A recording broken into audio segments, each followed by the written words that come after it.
صلوات پڑھ لیں۔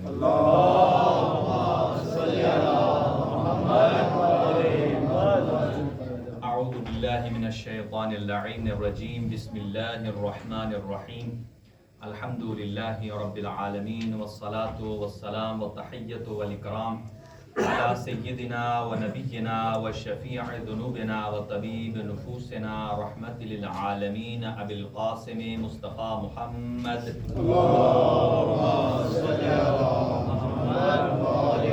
وعلى أهل بيته الطيبين الطاهرين المعصومين المنتخبين المنتجبين، لا سيما على بقية الله الأعظم روحي وأرواح العالمين لتراب مقدمه الفداء، عجل الله تعالى فرجه الشريف وسهل الله تعالى مخرجه الشريف، ولعنة الله على أعدائهم أجمعين من يومنا هذا إلى قيام يوم الدين. اما بعد فقد قال الله الحكيم في كتابه المتين، بسم الله الرحمن الرحيم، ولقد كتبنا في الزبور من بعد الذكر ان الارض يرثها عبادي الصالحون، صدق الله العلي العظيم. اللهم صل على محمد وآل. چند دویہ کلمات سے آغاز گفتگو ہے. خداوند متعال ہم سب کو ایسی عیدیں بار بار نصیب فرمائے اور ہمیں جشن امام صاحب العصر والزمان اجل اللہ تعالیٰ فرجہ الشریف کو بار بار نصیب فرمائے اور ہماری زندگیوں میں حجت خدا کا ظہور فرمائے. ہماری گناہگار آنکھوں کو حضرت کے دیدار سے سیراب فرمائے. جو مریض مومنین ہیں ان کو شفا یاب فرمائے. خاص طور سے ایک بچی فروا علی ہیں، اللہ ان کو شفا کلی نصیب فرمائے. ایک ہمارے برادر ہیں، ان کی ہمشیرہ مریض ہیں، برادر محمد مہدی بھائی ہیں، اور شیخ محمد ضامن صاحب ہیں، برادر اسد عباس صاحب. ایک شاہ صاحب نے درخواست سے دعا کی ہے اور ان کی بیٹی ہیں، اللہ ان کے معاملات ان کے حق میں تمام فرمائے. جناب سید محمد حسین شاہ صاحب ہیں، اللہ تعالیٰ ان کو اور ان کی فیملی کو آباد رکھے. سید دلاور حسین کو شفا یاب فرمائے. جناب سید عابد قاضی صاحب کو بھی صحت اور تندرستی عطا فرمائے. علیہ السلام، آپ کا سلام بھی پہنچا ہے. اور امام زمان اجل اللہ تعالیٰ فرجہ الشریف کے ظہور میں تعجیل فرمائے. قلب ناظرین حضرت حجت ابن الحسن العسکری علیہ السلام کو ہماری جانب سے راضی و خوشنود فرمائے اور غیبت امام میں ہمیں اپنے فرائض کو سمجھنے اور ان پر عمل پیرا ہونے کی توفیق عنایت فرما اور پروردگار ہم سب کی توفیقات میں اضافہ فرما اور جو اس دنیا سے جا چکے ہیں ان کے درجات کو بلند فرما. خاص طور سے برادر سید اعظم نقوی صاحب کی والدہ، اللہ ان کے درجات بلند فرمائے، ان کی ہمشیرہ کو صحت اور تندرستی عطا فرمائے.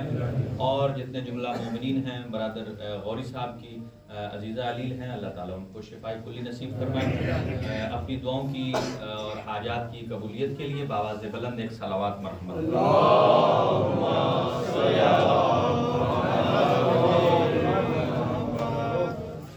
آپ کی خدمت میں کچھ معروضات، چونکہ آج بہت ساری معروضات ہیں جو آپ کی خدمت میں گوش گزار کرنی ہیں، کیونکہ فضائل اور مناقب تو خود غیبت امام زمان میں ہماری ذمہ داریوں میں سے ایک ذمہ داری ہے کہ اہل بیت اطہار علیہم الصلاۃ والسلام کی فضیلت اور آپ کی منقبت کو بیان کیا جائے. یہ ایک خط میں 11ویں آقا امام حسن عسکری علیہ الصلاۃ والسلام نے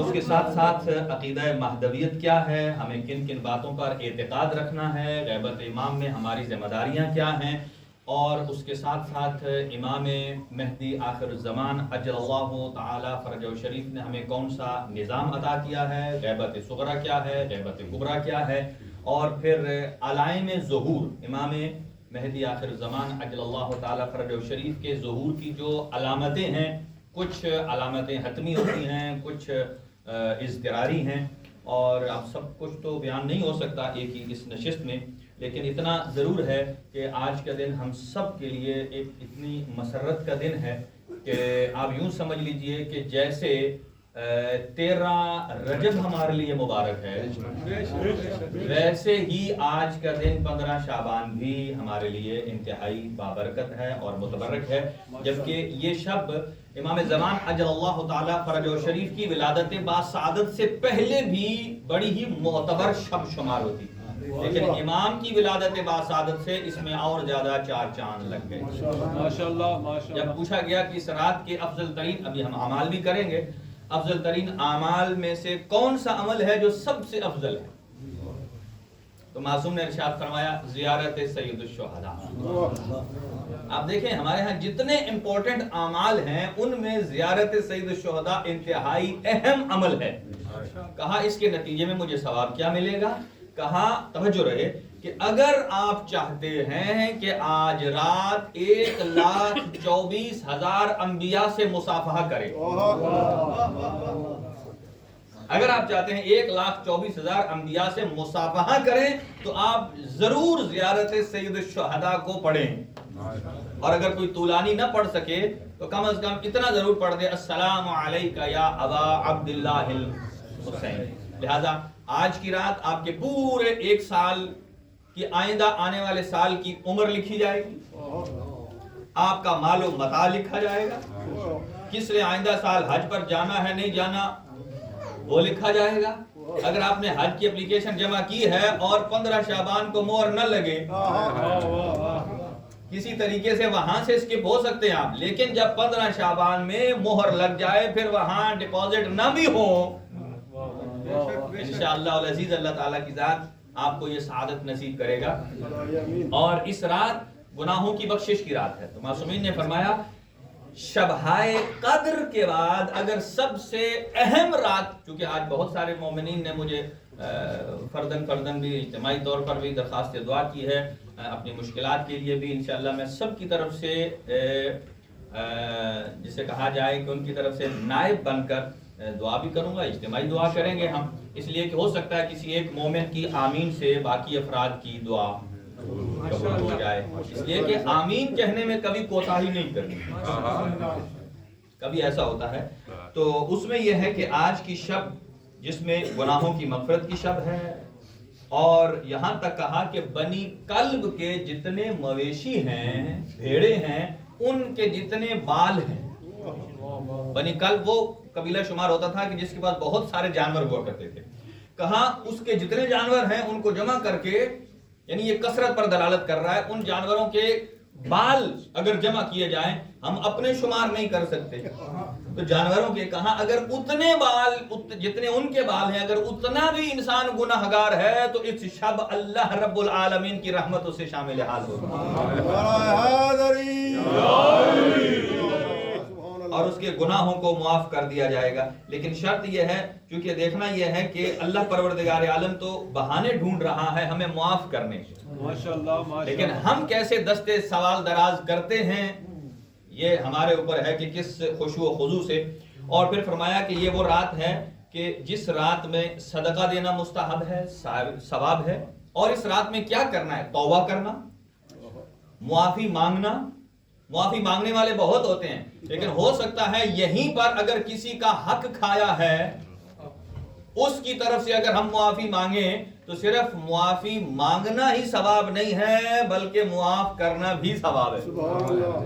تو آج کی رات معاف کرنا بھی ثواب ہے. توبہ اور استغفار، دعائے کمیل پڑھنا، نماز جعفر تیار اور دعائے مبارکہ امام زمان بہت ساری ہیں. غیبت امام زمان میں الہی اعظم البلا، اللہم عرفنی نفسک، یہ دعا ہے. اسی طرح اللہم ارزقنا طاعتا، یہ بھی ایک خاص دعا ہے امام زمان کی. غیبت امام زمان میں اللہم ارزقنا توفیق الطاعت و بعد المعصیہ، یہ بہت طولانی دعا ہے اور کم سے کم دعا جو ہے جو غیبت امام میں مانگنی چاہیے، یا مقلب القلوب ثبت قلبی علی دینک، اے دلوں کو پھیر دینے والے اللہ، اے دلوں کو استحکام دے دینے والے اللہ، میرے دل کو اپنے دین پر قائم رکھ. اب آ جائیے کچھ نام اور بیان کرتے ہیں، پھر یہ چونکہ طولانی ہے گفتگو اتنا تک میں نہیں پہنچ پاؤں گا. امام زمان اجل اللہ تعالی فرجہ الشریف کے آپ کی ولادت باسعادت کی روایت سے پہلے آپ کے مختلف نام ہیں. ان میں سے ایک نام ہے بقیت اللہ، اور بقیت اللہ روایات میں ہے کہ جب امام ظہور فرمائیں گے خانہ کعبہ کی دیوار کے ساتھ پشت لگا کر کھڑے ہو جائیں گے اور جس آیت کو پہلے تلاوت کریں گے وہ یہی آیت ہے کہ بقیت اللہ خیر لکم ان کنتم مؤمنین. سب سے پہلے جس آیت کی تلاوت کریں گے ہے بقیت اللہ، اللہ کا باقی رکھا ہوا تمہارے لیے بہتر ہے، ان کنتم مؤمنین، اگر آپ مومن ہیں. دوسرا نام امام کا یہ ہے حجت. میں بھی اس میں روایات میں یہ لکھا ہے کہ حجت خدا کے ذریعے رب العالمین نے مادی اعتبار سے اور معنوی اعتبار سے ہر دو اعتبار سے لوگوں پر اپنی حجت کو تمام کر دیا ہے. اسی لیے امام کی انگوٹھی کا نقش بھی ہے انا حجت اللہ، میں اللہ کی حجت ہوں. تیسرا نام ہے خلف صالح، یعنی نیک فرزند. اور امام جب ظہور فرمائیں گے تو خانہ کعبہ کے پاس کھڑے ہو کر ایک جملہ ارشاد فرمائیں گے، کہیں گے اگر کسی نے حضرت آدم علیہ السلام کی فضیلت کو دیکھنا ہے، حضرت شیش کے مقام کو دیکھنا ہے، حضرت ابراہیم کی خلت کو دیکھنا ہے، تو آئے اور مجھ صاحب العصر و زمان کو دیکھ لیں. ہمارے بران سراوا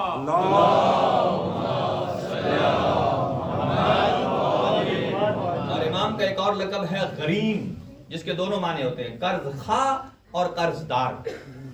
اسی لیے غیبت امام زمان میں جب امام کے چاہنے والے سہم امام ان کے وکیلوں تک پہنچاتے تھے تو یہ خاص طور سے یہ نام استعمال کیا کرتے تھے کہ یہ دیا کرتے تھے، یہ کیا ہے؟ کہا یہ غریم ہے. غریم کیا مطلب؟ کہا کہ ہم صاحب العصر و زمان کے مقروض ہیں، یہ وہ مال ہے کہ جو صاحب عصر و زمان تک پہنچا دیا گیا. اور یہ جو عصر بھی کہا جاتا ہے نا، صاحب العصر، عصر کا مطلب کیا ہے؟ ایک عصر کا تو معنی ہے نماز عصر یعنی وقت عصر، ایک اور عصر ہے جس کا معنی ہوتا ہے نچوڑنا. جیسا کہ سورہ مبارکہ یوسف میں ہے، حضرت یوسف علیہ السلام جب زندان میں تھے تو دو لوگوں نے وقال احدہما، دو میں سے ایک نے کہا کہ میں نے انی ارا، میں نے خواب میں دیکھا ہے کہ سر کے اوپر جو ہے وہ نچوڑ رہا. اعصرو، اعصرو کا معنی ہوتا ہے نچوڑنا، انگور کو نچوڑنا. تو اب یہ صاحب العصر کے زمان سے آپ کی ذات سے کیسے فٹ ہوتا ہے؟ اس کا تو معنی ہے نچوڑنا، اس کا معنی ہوتا ہے اعصرو، میں نچوڑ رہا ہوں. چونکہ قرآن مجید کی سری آیت ہے هو الذی ارسل رسولہ بالہدی ودین الحق لِيُظْهِرَهُ عَلَى الدِّينِ كُلِّهِ وَلَوْ كَرِهَ الْمُشْرِكُونَ. وہی رب العالمین ہے کہ جس نے اپنے حبیب کو بھیجا ہے هو الذی ارسل رسولہ بالہدی ودین الحق، ہدایت کے ساتھ اور دین حق کے ساتھ، لِيُظْهِرَهُ عَلَى الدِّينِ كُلِّهِ، اور اس دین کو تمام ادیان پر ایک نہ ایک دن غالب آنا ہے. وَلَوْ كَرِهَ الْمُشْرِكُونَ، اگرچہ مشرکین اسے برا منائیں. اب مجھے بتائیے حضرت آدم علیہ السلام کے زمانے میں دین غالب تھا؟ نہیں. حضرت ابراہیم کے زمانے میں، حضرت نوح علیہ السلام کے جنہیں ابو البشر ثانی کہا جاتا ہے، جن سے پہلے ساری امت تباہ ہو گئی، وہی بچے جو کشتی میں سوار تھے. دین کامل نہیں، پھر بھی کچھ مخالف تھے، یہاں تک کہ خود ان کا اپنا بیٹا مخالف تھا. تو لہذا پورا 100% دین غالب نہیں آیا، حتیٰ کہ حضرت سلمان کی حکومت تھی اور وہ بھی خاص علاقے تک محدود تھی، پوری دنیا پر نہیں تھی. حتیٰ حضور سرور کائنات صلی اللہ علیہ وآلہ وسلم کے زمانے میں آپ کی جو حکومت تھی وہ بھی حجاز میں تھی. اس سے مراد حکومت ظاہری ہو رہی ہے، نہ کہ ولایت باطنی. ولایت باطنی تو حضور سرور کائنات کی پوری زمین کیا پوری کائنات پر. اسی طرح 12 ائمہ کی جو ولایت باطنی ہے اور حجت باطنیہ ہے اور ظاہریہ، وہ پوری کائنات پر ہے. لیکن اس سے مراد کیا ہے؟ ظاہری حکومت تو کسی پر نہیں تھی. تو حضرت آدم علیہ السلام سے لے کر آج تک دنیا میں شر زیادہ ہے. کیا زیادہ ہے؟ شر. کیا مطلب؟ گمراہی، برائی، گناہ، فسادات زیادہ ہیں اور اچھائیاں کم ہیں، خیر کم ہے. اور جب حجت خدا آئیں گے بِيُمْنِهِ رُزِقَ الْوَرَىٰ بِوُجُودِهِ ثَبَتَتِ الْأَرْضُ وَالسَّمَاءُ. یہ وہ امام ہیں کہ جن کے صدقے سے اللہ نے اس زمین کو قائم کر رکھا ہے، جن کے وجود کی برکت سے سورج روشنی دیتا ہے، جن کے وجود کی برکت سے چاند اپنے اندر سے مٹھاس پھلوں میں منتقل کرتا ہے. فرمایا یملأ الارض قسطا وعدلا کما ملئت ظلما وجورا. تو جیسے ہی 12ویں آقا آئیں گے یہ دنیا عدل و انصاف سے ایسے ہی پر ہو جائے گی جیسے ظلم اور بربریت سے بھر چکی تھی. اس کا مطلب یہ ہے حضرت آدم سے لے کر مہدی دوران تک شر زیادہ ہے اور خیر کم ہے. تو اس نچوڑنے کا مطلب کیا؟ اس کا مطلب یہ ہے جب امام آئیں گے تو حضرت آدم سے لے کر 12ویں آقا تک زمانہ نچڑ کر اس طرح شر اور برائی گر جائے گی کہ حق اور جو ہے وہ خیر ہی دنیا پر رائج ہوگی. اسے کہتے ہیں اعصروا. نعرہ حیدری. اور امام کا ایک اور لقب ہے قائم. اور جو 8ویں آقا امام علی ابن موسیٰ رضا علیہ السلام نے ہمیں تعلیم فرمایا,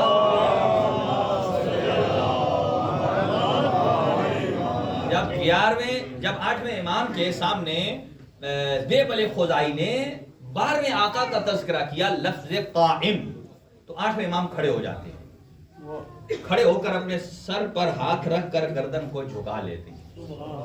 اس کا مطلب یہ ابھی صاحب العصر والزمان اس دنیا میں تشریف بھی نہیں لائے تھے. یہ کیا ہے؟ یہ 8ویں امام اپنے چاہنے والوں کو تربیت کر رہے ہیں کہ امام آ جائیں تو بھی اطاعت واجب ہے, اور جب تک پردہ غیب میں رہیں اس انداز سے اپنے آپ کو جھکا کر یہ کہنا اے آقا ہمارا پورے کا پورا وجود کیا ہماری افکار بھی آپ کے حکم کے تابع ہے. تربیت ہے. جہاں لفظ قائم آ جائے وہاں کھڑے ہو جانا. اسی لیے حضرت کے بہت سارے اور نام ہیں لیکن جب یہ نام آ جائے تو کھڑا ہو جانا ضروری ہے. اور جب باقر امام محمد باقر علیہ السلام سے پوچھا گیا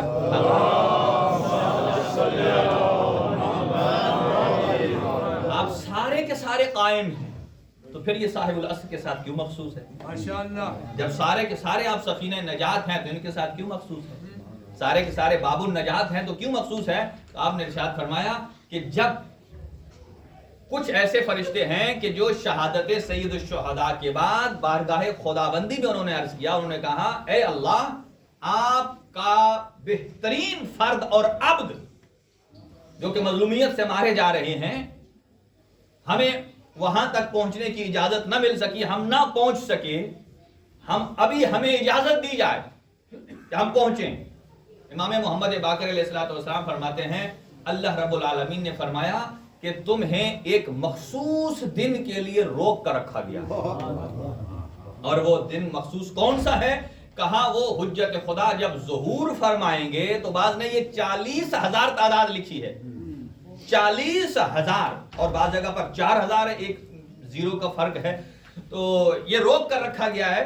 اور اس کے بعد پھر ان ملائکہ کو چند انوار دکھائے گئے ائمہ ہدی علیہ السلام کے, اور ایک نور کو, آخری نور کو جب دیکھا کہ جو حالت قیام میں نماز پڑھ رہے تھے, ایک ہوتا ہے قیام, ایک ہوتا ہے رکوع, ایک ہوتا ہے سجود, حالت قیام میں نماز پڑھ رہے تھے تو ان ملائکہ سے رب العالمین نے خطاب کر کے کہا جس کے لیے تمہیں روکا گیا ہے ھذا ھو القائم,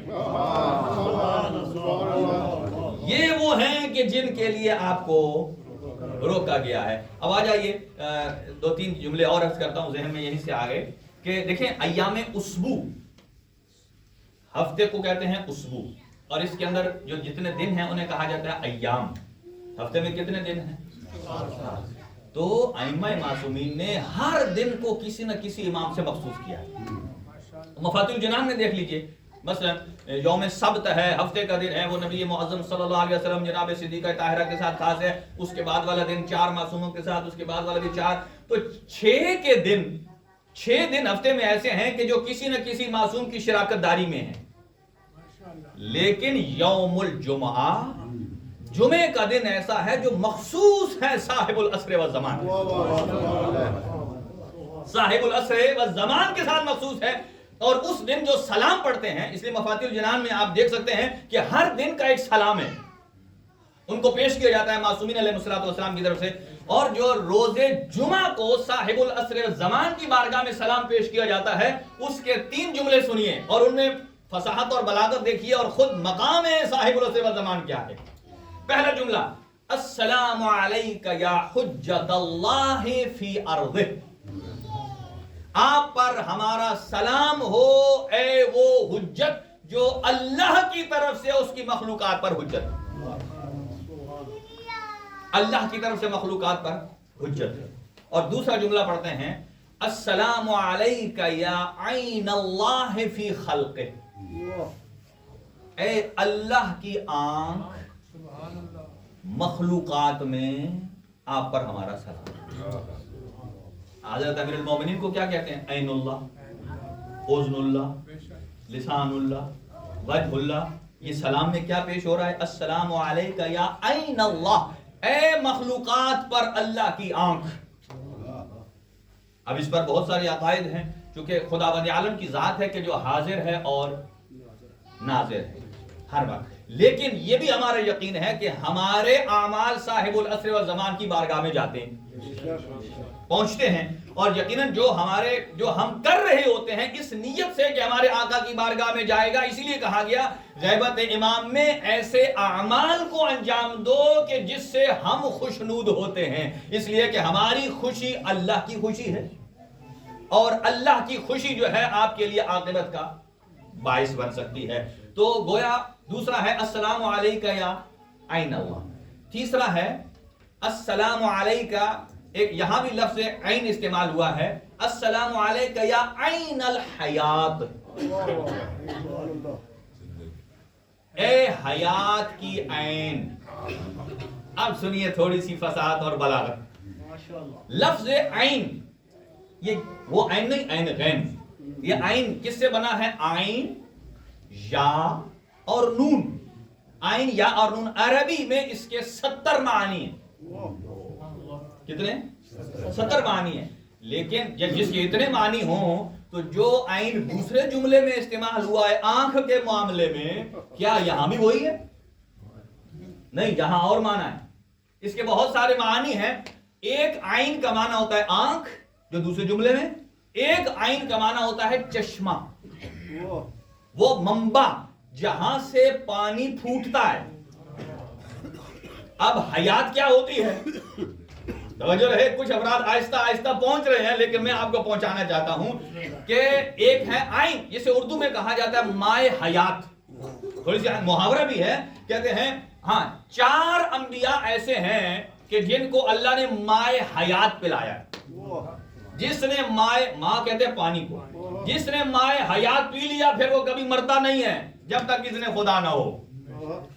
مائے حیات جنہوں نے پیا ہے جو ابھی تک زندہ ہیں وہ 4 ہیں، حضرت ادریس علیہ السلام، حضرت الیاس علیہ السلام، حضرت خضر علیہ السلام اور حضرت عیسیٰ علیہ السلام۔ اتنے انبیاء ہیں، اللہ نے مائے حیات کے، یہ معروف بھی ہے اگر کسی کی عمر 100 سال سے اوپر چلی جائے نا تو کہیں بھائی ابھی تک مرا نہیں ہے، کہتے ہیں کہیں آب حیات تو نہیں پی ہے، اور کوئی جوانی میں مر جائے تو کہتے ہیں کون سا کسی نے مائے حیات پیا ہے۔ ٹھیک ہے، اس کا مطلب یہ مائے حیات پینا یہ ایک محاورہ بن گیا ہے کہ جسے طول عمر ملتی ہے کہا جاتا ہے یہ مائے حیات ہے۔ اب امام صاحب العصر والزمان کی حیات طولانی پر اکثر اعتراض ہوتے ہیں، یہاں بھی دیکھیے خود اس زیارت نامے کے اندر کیا جملے ہیں، السلام علیکہ یا عین اللہ فی خلق، اللہ کی خلق اور اللہ کی مخلوقات پر اللہ کی آنکھ صاحب العصر والزمان، عین الحیات، آپ پر ہمارا سلام ہو جہاں سے حیات کا چشمہ پھوٹتا ہے۔ دونوں میں بڑا فرق ہے، جو مائے حیات پی لے اسے زندگی مل جاتی ہے، طویل مل جاتی ہے، لیکن یاد رکھیے مائے حیات میں اور عین حیات میں بڑا فرق ہے۔ ماں اسے کہتے ہیں جو پانی پی لے، عین اسے کہتے ہیں جہاں سے پانی نکلے۔ ہاں، جو مائے حیات پی کر طول عمر لیتا ہے اسے حضرت خضر کہتے ہیں، اور جو عین حیات جس سے ملتا ہے صاحب العصر والزمان کہتے ہیں۔ امام زمان علیہ السلام بآواز بلند تر صلوات۔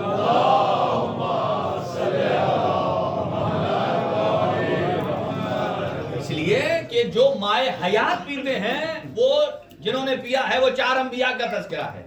اب یہاں سے آپ آ جائیے کہ صاحب العصر والزمان عین الحیات، یعنی کہ جن کے دروازے سے حیات ملتی ہے، جن کے دروازے سے ہمیں زندگی ملتی ہے۔ حضرت خضر، اس لیے صاحب العصر والزمان کی ایک مثال دی گئی ہے، ایک چاہنے والے آئے تھے 11ویں آقا کے پاس اور ان کے دل میں ایک شبہ تھا. اب یہ دیکھ لیے غیبت امام زمان میں اکثر روایات میں یہ ملتا ہے کہ زمانہ اتنا طولانی ہو جائے گا کہ ہمارے چاہنے والے بھی شکوک و شبہات کے قائل ہو جائیں گے. اور یہاں ایک اور چیز میں کہتا ہوں اپنے نوجوانوں سے کہ آج کل ہر خطیب کوئی بھی ہے کوئی وہ زمانے کے حالات کو وہ امام زمانہ کے ظہور کی علائم سے ملا رہا ہے. ابھی یہ ہو گیا مولا کا ظہور ہونے والا ہے اور یہ تو پتہ نہیں کس سال میں کسی نے کہا تھا دسمبر میں قیامت آنے والی ہے, اوپر سے وہ سب لوگ تیار ہو جاؤ. ادھر تو آئی نہیں. قیامت کب آئے گی؟ صاحب العصر والزمان وہ ہیں کہ جب تک, اسی لیے معصومی نے فرمایا کہ اگر قیامت سے پہلے 2 دن بھی باقی رہ گئے تو اللہ اس دن کو اتنا طولانی کرے گا یہاں تک کہ میرا مہدی ظہور کرے اور اس کے بعد قیامت آئے گی. یہ تو زمان کی تھی, مکان کی اور افراد کی کیا ہے؟ فرمایا اگر قیامت سے پہلے 2 فرد بھی رہ جائیں تو بھی امام کا ظہور ہوگا. اس کا مطلب کیا ہے؟ یعنی جیسے آغاز انسانیت میں اللہ نے انسانیت سے پہلے ہادی کا اہتمام کیا, اسی طرح اختتام انسانیت پر بھی ایسا نہیں ہے کہ کوئی آدمی یہ کہہ سکے کہ نہیں جی میں تو موجود تھا لیکن امام نہیں تھا ہدایت دینے کے لیے. لہذا یہ جو آج کل غیبت امام زمان میں وہ علائم اور نشانیاں بیان کر رہے ہیں یہ کیوں ٹھیک نہیں ہے؟ آپ مجھ سے پوچھ سکتے ہیں. اس لیے صحیح نہیں ہے چونکہ یہ آپ اور میری اختراع ہے. ہم سمجھتے ہیں فلاں سے سمجھ کر یہ ہے اب فلاں سے یہ جنگ ہو گئی ہے, فلاں کی طرف یہ غوغا ہو گیا ہے, اب امام کا ظہور ہونے والا ہے. اب مجھے بتائیے ہمارا ایک نوجوان جس سے آپ کہیں کہ اب یہ علامت ظاہر ہو گیا اب امام آنے والے ہیں, یہاں کا جو بچہ پڑا ہوا ہے جسے اتنا تھارولی یا ڈیپ علم نہیں ہے, آپ اسے کہتے ہیں امام کا ظہور ہونے والا ہے. ایک دفعہ آپ نے علامت بیان کی نہیں ہوا, دوسری دفعہ آپ نے علامت بیان کر دی نہیں ہوا, 40-50 دفعہ آپ نے بیان کیا تو نہیں ہوا, تو بچے کے ذہن میں کیا جائے گا؟ کہے گا یہ تو اگر امام ہوتا تو آ جاتا. یعنی ہم خود بخود کمزور کر رہے ہیں. یہ جو نیم ملا ہے نا خواہ مخواہ امام کے ظہور کی علامات بیان. بھائی امام کا ظہور کب ہوگا؟ سنیے گا, امام کو بھی کیسے اذن ملے گا؟ امام کے پاس ہے ایک ذوالفقار اور ایک ہے علم. علم اور ذوالفقار جب اذن ظہور ہوگا ان کے اندر آواز پیدا ہوگی اٹھیے اور قیام کیجئے, اور یہ حکم خدا سے ہوگا, اذن خدا سے ہوگا. اور جو امام کے دوسرے نائب ہیں وہ یہ کہتے ہیں کہ آخری مرتبہ لاسٹ ٹائم میری ملاقات صاحب العصر والزمان سے جو ہوئی ہے وہ حج بیت اللہ پر ہوئی ہے. میں نے دیکھا امام نے غلاف کعبہ کو تھاما ہوا ہے اور جو دعا کر رہے ہیں وہ دعا کیا ہے؟ دعا یہ کر رہے ہیں اے اللہ تو جلد از جلد مجھے اذن ظہور عطا فرما, جو میرے ذمہ داریاں ہیں میں ان ذمہ داریوں کو پہلے ادا کروں. لیکن جب اذن خدا ہوگا تو امام ظہور فرمائیں گے. لہذا اس قسم کی یہ جو غلط باتیں ہیں وہ نہیں ہونی چاہیے تاکہ ہمارے نوجوان کنفیوز نہ ہو جائیں, کیونکہ ہم ایسا کئی تو باہر سے کنفیوز ہوتے ہیں اور کچھ کو ہم اندر سے نہ کنفیوز کرتے ہیں. بجائے یہ اب دیکھ لیں کہ ہر آدمی دیکھیں شیطان کو کسی نے دیکھا نہیں دیکھا یہاں تک کہ یہاں ہمارے بہت سارے لوگ ہیں جن دیکھ لیتے, بھوت نظر آ جاتا ہے, شیطان نظر نہیں آتا, لیکن یہ بھی مانتے ہیں اگر کسی آدمی نے برا کام کیا ہو تو کیا کہتے ہیں وہ شیطان برگلا ہے, اور اتنا پکا کہتے ہیں لگتا ہے کہ انہوں نے دیکھا ہے. کیا مطلب آپ نے شیطان دیکھا؟ نہیں دیکھا, لیکن آپ سمجھتے ہیں, آپ کو اتنا یقین ہے کہ اگر کسی آدمی نے برا کام کیا ہے تو اسے شیطان نے کروایا. یعنی آپ دیکھا نہیں ہے, آپ کی نظروں سے غائب ہے. جو شیطان غائب رہے آپ کو شیطان کی بری تبلیغات کا یقین ہے اور وہاں کوئی اعتراض نہیں ہے, لیکن جو اولی الامر پردہ غیب میں ہو, جو اولی الامر پردہ غیب میں ہیں, اولی الامر کی مثال اسی طرح سورج کی ہے جس کی آنکھوں کے سامنے اگر بادل بھی آ جائیں تو بھی اس کے اثرات زمین تک منتقل ہوتے ہیں. یہی ہے. لہذا شیطان کے بارے میں کبھی کسی نے اعتراض نہیں کیا، لیکن کرتے ہیں. اس لیے تو مخالفین سے بھی بہت سارے اعتراضات آتے ہیں کہ جب انہوں نے کہا کہ 11 امام ہو گئے، 12واں ملا نہیں ہے، تو کہتے ہیں غائب ہو گیا. اور اسی طرح ایک آدمی جس کے دل میں شکوک و شبہات تھے، وہ 11ویں آقا کی خدمت میں آ رہا تھا. یہ احمد ابن اسحاق قمی، ان کے پاس کچھ وجوہات تھی، مال امام تھا، لے کر امام کی خدمت میں جا رہے تھے. کسی آدمی نے کہا کہ میں بھی ساتھ چلوں، آپ بھی آ جاؤ.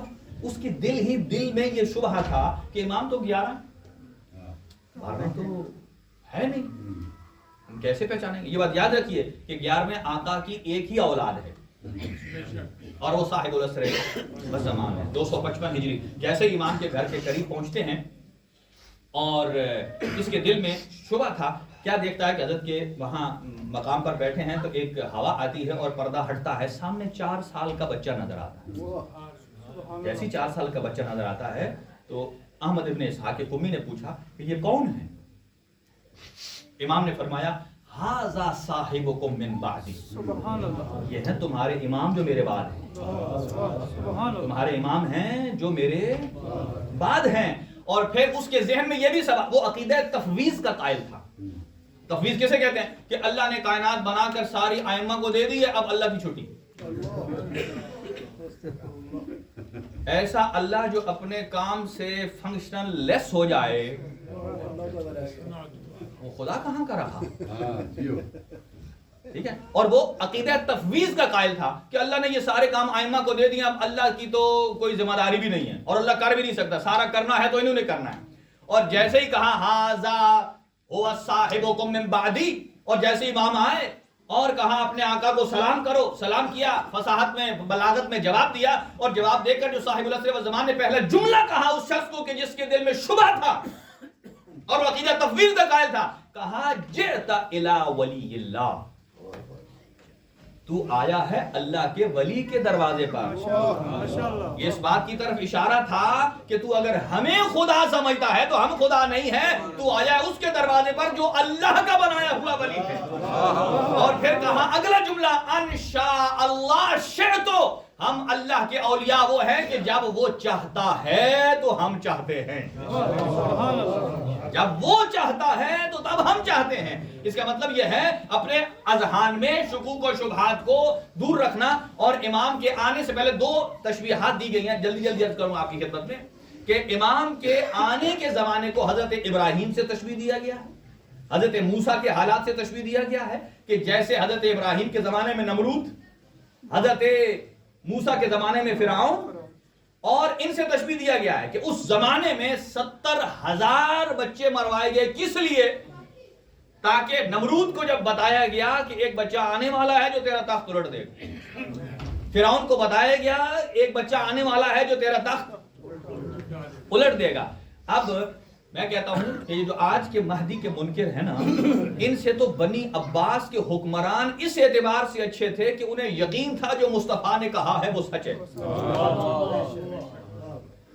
وہ کیوں پابندی لگا رہے تھے؟ انہیں یقین تھا کہ آئے گا، انہی کی نسل سے آئے گا، اور آنے کا یقین تھا، تبھی تو یہ سارے اہتمامات تھے، سارے انتظامات انہوں نے کیے. لہذا تشبیہ دی جاتی ہے کہ نمرود کو جب کہا گیا بچہ آئے گا پلٹے گا، فرعون کو کہا گیا آئے گا.